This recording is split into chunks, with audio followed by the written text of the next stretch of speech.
Hoy era el día de la columna de Daniel Olesker, pero habida cuenta de que iba a haber muchos temas, lo invitamos a que integrara nuestra entrevista central. O sea que hoy es como una mistura de entrevista central y columna de la economía con los pies en la tierra. Daniel, muy buenos días, gracias por venir. Buenos días, ¿no? A ustedes. Bueno, la semana pasada estuvo movida con respecto a los temas económicos porque allí la ministra Susana Arbeleche dio cifras, hizo comentarios, valoraciones, evaluaciones, proyecciones y bueno, podemos payar mucho, pero la idea es que seamos serios. Por eso estás tú hoy aquí, con muchos papeles además. Sí, no son muchos, son 2 hojitas. Sí, el miércoles pasado, como hace ya unos años, antes del discurso que el presidente hace en el Parlamento, la ministra de Economía hace una conferencia de prensa, por lo menos hace los últimos 3 años hizo, no me acuerdo si también los primeros, pero... que de alguna manera es parte de lo que el presidente va a hacer, seguramente parte de lo que el discurso va a hacer.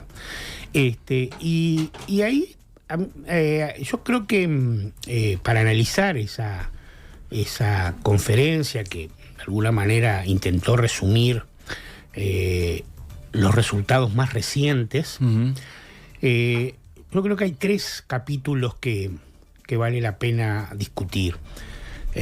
Los temas vinculados al salario, los temas vinculados al crecimiento económico y la inversión, sobre la cual también di datos, y los temas vinculados al rumbo estratégico de la economía, digamos, ¿no? Y los asuntos fiscales, ¿no? Pero previo a analizar estos 3 capítulos, me gustaría decir dos reflexiones. La primera es que la economía no se puede mirar como una fotografía.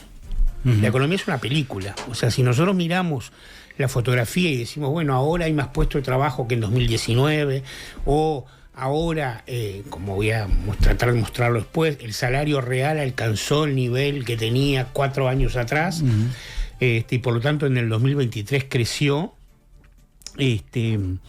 estamos mirando un momento de la cuestión. Lo que importa es la trayectoria. Y también importa la perspectiva futura, pero sobre todo la trayectoria, es decir, mirar cuáles fueron los resultados económicos del quinquenio. Siempre, además, vinculando, como voy a tratar de hacerlo, las variables laborales y sociales con las variables económicas, digamos, ¿no?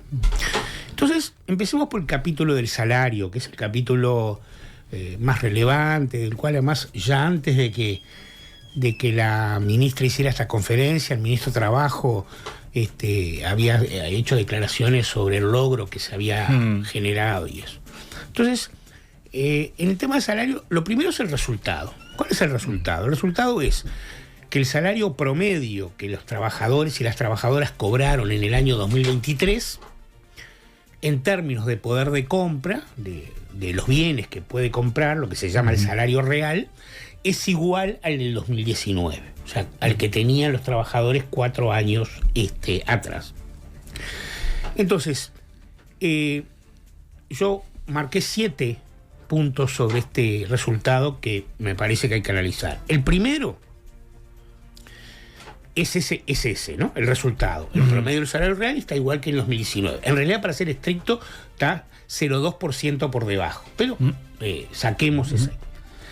El segundo es que esta trayectoria tuvo 46 meses. Ahora va a salir el dato de enero, va a tener 46 meses. De esos 46 meses, cuando uno hace la comparación entre el salario real de cada uno de esos meses con el pasado, en 40 meses el salario real cayó. Y solo en 6 meses, los últimos 6, el salario real creció. O sea, que para la mayoría del tiempo el salario real cayó. Lo tercero es que uno podría decir, bueno, pero ¿qué pasó con la economía? ¿También cayó 40 meses y solo creció los últimos 6? No.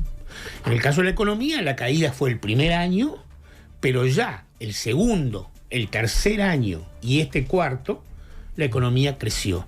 Quiere decir que hay un desfasaje temporal entre cuándo empieza a recuperarse el salario de los trabajadores y cuándo se recupera la economía. Y recordemos, además, que en el 21 y el 22, la economía, sumando los 2 años, creció cerca del 10%. En los dos. Había crecido un poco más, y el otro día en la conferencia ajustaron a la baja el crecimiento del 22, pero entre los dos es más o menos 10%, un poquito más de 10%. O sea que mientras la economía pasó de 100 a 110, en 2 años el salario real siguió cayendo. En cuarto lugar, esto implica la famosa U de la que hemos hablado reiteradas veces, y que haya una U quiere decir que en el medio se perdió salario. Claro. Nosotros hace ya un tiempo, ahora yo lo terminé de rearmar con los datos finales, básicamente a partir de una iniciativa de Fernando Isabel, un economista que ha hablado bastantes veces aquí, dijimos, bueno, ¿cuánto le transfirieron los trabajadores al capital por eso? Entonces, eso es muy fácil. Es decir, bueno, si la masa salarial, que es el conjunto de ingresos que va a la clase trabajadora, en el 21, en el 22 y en el 23, porque recordemos que en el 20 cayeron las dos, ¿no? En esos 3 años se hubiera mantenido igual que lo que tenía en el 19, o sea, no hubiera crecido la economía con salarios a la baja, ¿cuál es la diferencia de lo que hubieran recibido los trabajadores? Si permanecían igual. Si empataran, estamos hablando, ¿no? Recordemos que hubo, previo al 2020, 15 años que el salario real cayó y como 7 u 8 que el conjunto de ingresos de los trabajadores también crecieron. Bueno, eso da 2.100 millones de dólares, ¿no? 3 puntos del producto. Yo también lo hice para los jubilados y me da unos 600 más, o sea que si tomáramos activos y jubilados estaríamos cerca de los 3.000 millones de dólares. Pero sigamos con la clase trabajadora. 3 puntos del producto. Eso fue al sector empresarial. Eso es lo que permite que la ganancia empresarial se haya reconstituido, como lo dicen los indicadores del Banco Central sobre la ganancia de los exportadores. Digamos, el pelotón trabajando para los Maya Oro. El pelotón trabajando para los Maya Oro. Y eso permite que hayan aumentado, como acá se ha dicho mucho, y hay documentos técnicos de AEBU sobre eso, los depósitos de los que depositan de $250.000 para arriba, tanto en el sistema bancario nacional como en el extranjero. Fuera de frontera, claro. Si lo miramos por cada trabajador individual, bueno, más o menos son 2 salarios. O sea, si yo gano 35.000 pesos, dejé 70.000 en el camino en 4 años. O sea, trabajé 2 salarios sin cobrarlos, digamos, ¿no? 2 meses gratis. 2 meses gratis. En quinto lugar, el gobierno había dicho, y se cansó de decir, que su objetivo era que se recuperara al final del periodo de gobierno. Cierto.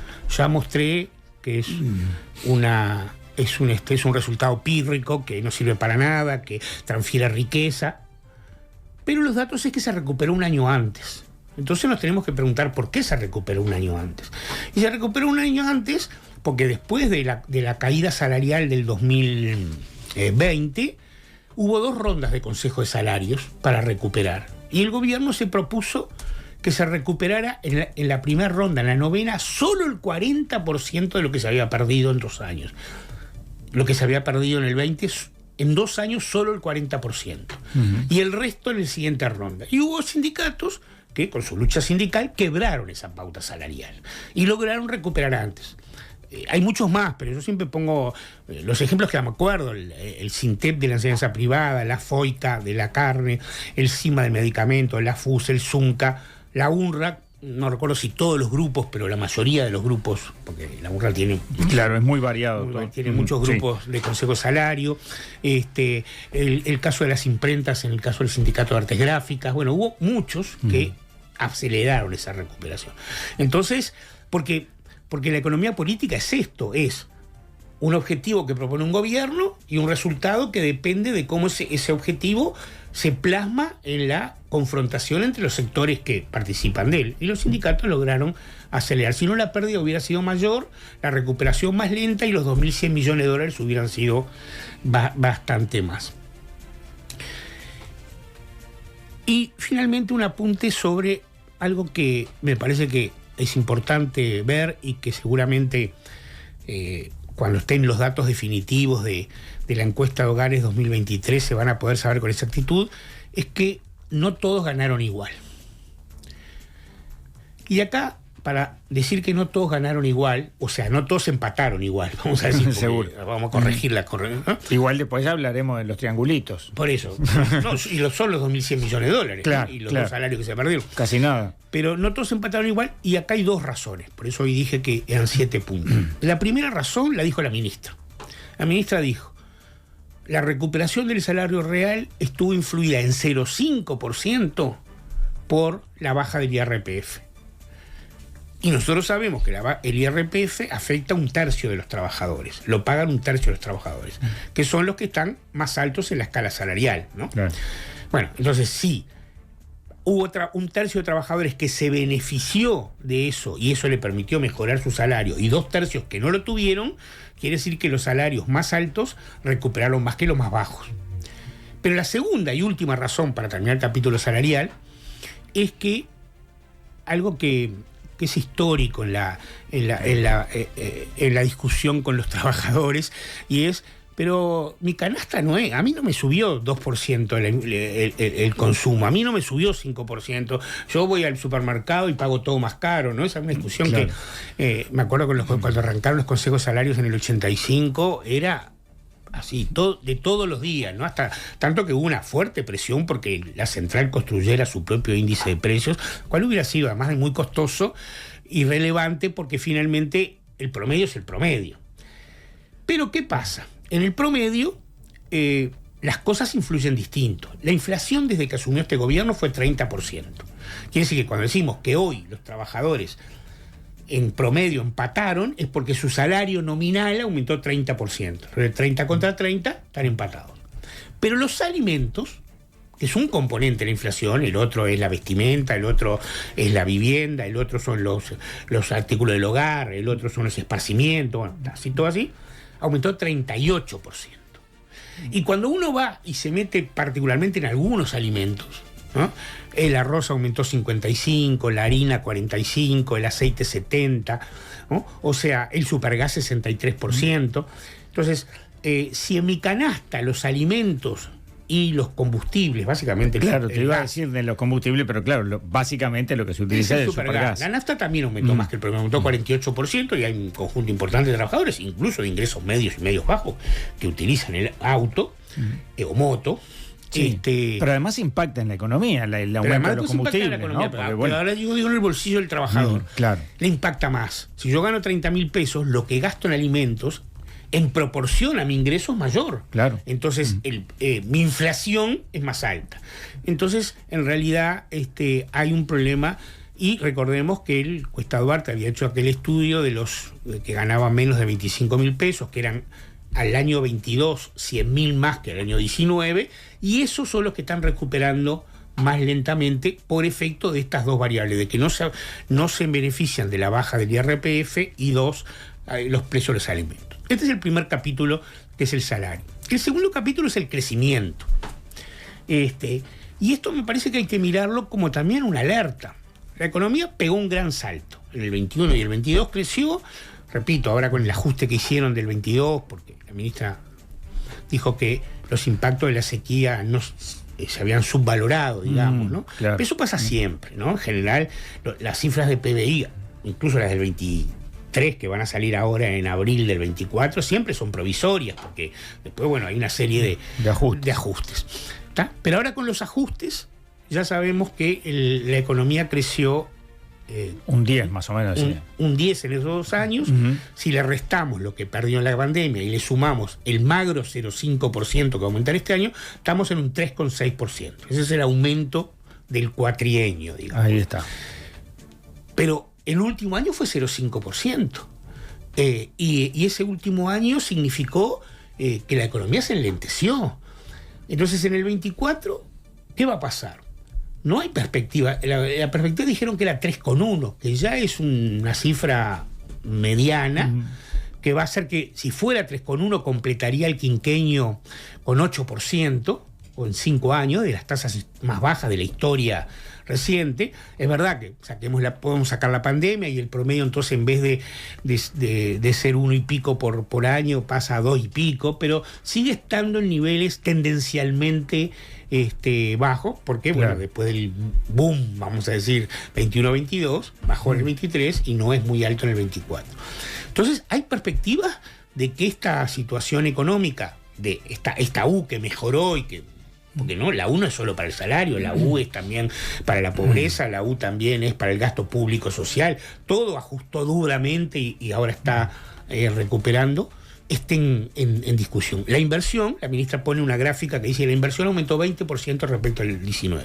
Pero uno, si mira la gráfica, es gran aumento 21-22 y caída en el 23. En el 23 la inversión, que es un componente central de la economía de corto y de mediano plazo, también cayó. ¿Y por qué ese enlentecimiento en el 2023, ya sin sequía, ya sin pandemia? Bueno, yo creo que, en parte es por la caída de la inversión, en parte es por la no reinversión por parte de las empresas. Pero ahí cuando se habla de no inversión, también está la inversión del Estado, la que no hace el Estado. También la inversión del Estado, no inversión pública, también cierta caída de precios y mercados para los productos de exportación. Claro. Hay varios componentes. Hay varios componentes que explican esa situación tendencial, sobre la que hay que abrir los ojos. Yo diría, es una luz amarilla, digamos, a esa meta de crecimiento que y entonces ¿esa luz amarilla se traslada al próximo gobierno, sea cual sea? No necesariamente. No necesariamente. Porque, eso es el tercer capítulo. Los resultados fiscales y de endeudamiento están dentro de los parámetros que el gobierno había estipulado en términos de la regla fiscal. De cualquier manera, las estimaciones que el gobierno había hecho hace 2 años del déficit era como un 0,7 menos de lo que fue, pero siempre dentro de la regla. Y los niveles de endeudamiento aumentaron entre 8 y 9% en relación al producto. Todavía estamos en los 2 componentes que son básicos para la pregunta tuya, es decir, cómo se va a posicionar el nuevo gobierno en términos de recursos para poder reincentivar la inversión pública, reflotar. Están dentro de cifras que absolutamente son una restricción para la gestión del próximo gobierno, digamos, ¿no? No son los que ellos esperaban, sobre todo porque ellos hicieron del déficit fiscal una especie de mito, ¿no? Claro. No sé, no me acuerdo si fue así con estas palabras, pero en algún momento el gobierno dijo, júguenme por la rebaja del déficit fiscal, una cosa así, sí, ¿no? Y no fue lo que, de hecho, como dije, es más que el que habían previsto, pero no veo que eso puede impactar. Pero finalmente, cuando uno mira el balance, también encuentra, primero, que hay cosas de las que no se habló. Por ejemplo, la pobreza. Es verdad, los datos salen en abril, ¿no? Y ya la ministra no me acuerdo si fue el año pasado, no, creo que el anteaño, había adelantado datos de pobreza con los datos que evidentemente le habían comunicado respecto a los primeros estudios para el dato que iba a salir en abril, y se acuerdan que dijo menos de lo que después fue. Sí. Pienso que está bien, digamos, ¿no? Si no tiene los datos, de eso no se habló. Porque ¿y qué va a pasar con la pobreza? En el mejor de los casos, vamos a tener una U. O sea, vamos a tener un aumento importante de la pobreza que luego va a volver al nivel inicial. Pero con una economía, si se cumple la predicción del 3,1, 8% más rica, que la pobreza sea la misma, e incluso en la pobreza de menores de 6 años hasta puede ser un poquito mayor, pero pongámosle que sea la misma. Pongamos que ahora, porque la caída de los precios incide mucho en la medición de la pobreza, porque recordemos que es pobreza por ingresos. Claro. Entonces pongamos que llegamos a lo mismo, que en los salarios llegamos a la U, en la pobreza llegamos a la U. Ahí hay algo que no funciona, ¿no? En la economía, porque la economía hay una inequidad. Va a ser 8% más rica, 3,6 que ya lleva y 3,1 que prevé para el 24, y no se distribuyó. Y quiero hacer un último dato de luz amarilla. Los datos de empleo son buenos, ¿no? Hay 74.000 puestos de trabajo más, se recuperaron los perdidos en la pandemia y en el tercer gobierno al frente, que fue un gobierno que tuvo un impacto negativo sobre el empleo, después de haber creado 300.000 puestos de trabajo en 10 años, ¿no? Y en los primeros años ese empleo que creció fue básicamente empleo formal. O sea, en el 21 el 98% del empleo creado fue formal, en el 2022 también. Sin embargo, en el 2023, un giro brusco en esto. Si miramos el segundo semestre del 23, el 90% de los empleos creados fueron informales. ¿No? Si miramos el año en su conjunto es medio parecido, pero la tendencia se rompe en mayo y se profundiza en agosto hasta el fin de año. Entonces, esto quiere decir que hay un cambio, porque aquella cosa de que se crecía el empleo y además crecía sustentado el empleo formal y el empleo informal estaba estancado en torno a un 20%, ahora ya están 22 y pico, 22,6 creo que es la última cifra. Quiere decir que hay un cambio de tendencia también. Entonces, ¿qué va a pasar en este año? ¿Seguirá esta tendencia? ¿Seguiremos consolidando una situación de informalidad que, repito, desde mayo del 23 cambió por eso también eso es una luz amarilla? Entonces, cuando uno hace el balance, es decir, no hay mucho rumbo estratégico, no hay muchos proyectos de largo plazo. De hecho, cuando la ministra pasa al capítulo de reformas estructurales, solo habla de la seguridad social. Quedaron en el camino una serie de reformas estructurales que estaban algunas en la LUC 1, o sea, la LUC que presentaron en febrero, ¿no? Nosotros, claro, el Parlamento, a instancias de Óscar Andrade, siempre decíamos, está la LUC 1, que fue la que mandaron al Parlamento, la LUC 2, la que hicieron, la LUC 2 fue la que mandaron al Parlamento y la 3 la que salió. La que salió, claro. Y en ese camino cayó la desmonopolización de ANCAP, cayó una reglamentación del derecho de huelga mucho más duro, quisieron modificar muchas condiciones del mercado de trabajo, lograron alguna, como la de eliminar la ultraactividad, pero en el camino se le quedaron muchas cosas, y por lo tanto, cuando tuvo que anunciar aquellas famosas reformas del Estado, la madre de todas las reformas, bueno, todo eso que se dijo, solo aparece la seguridad social. Entonces falta rumbo, falta proyecto estratégico, hay muchas luces amarillas para el 24, y además lo más importante es que en el medio los trabajadores dejaron mucha plata en el camino, ¿no? Cuando tú decís puestos de trabajo informales, estamos hablando de transitorio porque... no registrados en la seguridad social. No registrados en la seguridad social. La única característica... ¿Y cómo se registra entonces si son informales? Por encuesta de hogares, porque a la gente le preguntan. Usted, antes se hacía de otra manera, hasta hace como 15 años, se hacía una cosa más indirecta. Se le preguntaba a la gente si tenía trabajo y luego se le preguntaba si tenía mutualista. Entonces, como en el DICE, ¿ustedes se acuerdan? Sí, DICE, claro. Si tú estabas trabajando, tenías obligatoriamente el descuento para DICE, claro, cruzaban los datos y el que tenía trabajo, había declarado tener trabajo y no tenía mutualista, era informal, porque no estaba registrado en la seguridad social. Claro. Eso tenía dos limitaciones. La primera es que la persona igual podía tener mutualista y pagársela, digamos, claro, ¿no? Entonces, claro. Y la segunda es que solo incluía la informalidad en el sector privado, porque en el sector público no había DICE. Entonces, a un cierto momento dijeron, no, cambiemos la pregunta, preguntémoslo directamente si está registrado. Claro. Porque se entendía que a veces la persona... esa pregunta le costaba contestarla porque decía, no, capaz que digo que no estoy registrado y me cae, ¿no? Seguro, sí.